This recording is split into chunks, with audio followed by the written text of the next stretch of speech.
4 August রাতে গণভবনে যা ঘটেছিল, প্রত্যক্ষদর্শী হিসেবে সেই ঘটনার বর্ণনা দিয়েছেন সাবেক স্বরাষ্ট্রমন্ত্রী আসাদুজ্জামান খান কামাল। ভারতীয় গণমাধ্যম ইন্ডিয়ান এক্সপ্রেসকে দেওয়া সাক্ষাৎকারে গণভবনে 4 আগস্ট ঘটে যাওয়া ঘটনার বর্ণনা দেওয়া ছাড়াও বিভিন্ন বিষয়ে কথা বলেছেন তিনি। আসাদুজ্জামান কামালের ভাষ্য অনুযায়ী 4 আগস্ট রাতে গণভবনের সেনাপ্রধান ওয়াকারুজ্জামান ও পুলিশ প্রধানের সাথে তিনিও গভীর রাত পর্যন্ত উপস্থিত ছিলেন। এই সময় সেনাপ্রধান সাবেক প্রধানমন্ত্রী শেখ হাসিনাকে আশ্বস্ত করেন, কিছুই ঘটবে না, আমরা পরিস্থিতি নিয়ন্ত্রণে রাখবো, আপনার সুরক্ষা আমার দায়িত্ব। এ সময় আসাদুজ্জামান খান কামাল ওয়াকারুজ্জামানকে জিজ্ঞেস করেন, আপনি কি পুরো দায়িত্ব নিচ্ছেন? জবাবে সেনাপ্রধান বলেছিলেন, হ্যাঁ। এরপর জনাব কামাল তার অধীনে থাকা পুলিশ প্রধানকে বলেছিলেন তিনি যেন সেনাবাহিনীর সঙ্গে স্বাধীনভাবে আলোচনা করেন এবং সবকিছু যেন স্বাভাবিক থাকে। কিন্তু 5 আগস্ট সেনাপ্রধান তার কথা রাখেননি। 5 আগস্টকে ইসলামী উগ্রবাদ ও সেনাবাহিনীর যৌথ অভ্যুত্থান হিসেবে দেখেছেন বলেও জানিয়েছেন কামাল।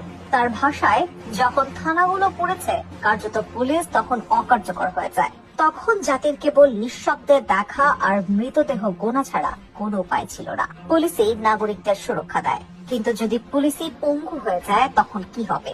আমি বলবো এটি ছিল একটি যৌথ অভ্যুত্থান, এটি ইসলামী উগ্রবাদ ও সেনাবাহিনীর যৌথ অভ্যুত্থান।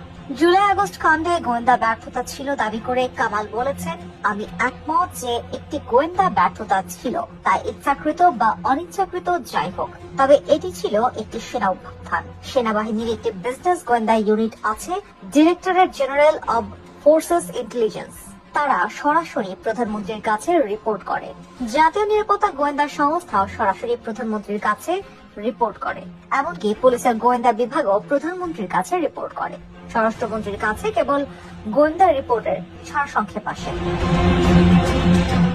দল হিসেবে আওয়ামী লীগের ভুল ছিল কিনা এমন প্রশ্নের জবাবে কামাল বলেছেন, আমরা দল পুনর্গঠনের সিদ্ধান্ত নিতে অনেক দেরি করেছি, এটাই সমস্যা।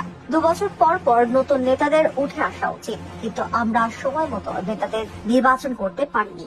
গণমাধ্যম বিষয়ে জনাব কামাল দাবি করেছেন, দেশের সকল গণমাধ্যম এখন তাদের নিয়ন্ত্রণে।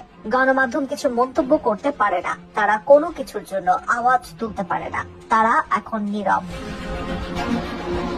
আওয়ামী লীগের রাজনীতিতে ফেরা এবং শেখ হাসিনার নির্দেশনার বিষয়ে জানতে চাইলে ইন্ডিয়ান এক্সপ্রেসকে আসাদুজ্জামান খান কামাল বলেছেন, 3 দিন আগে শেখ হাসিনার সঙ্গে তার কথা হয়েছে।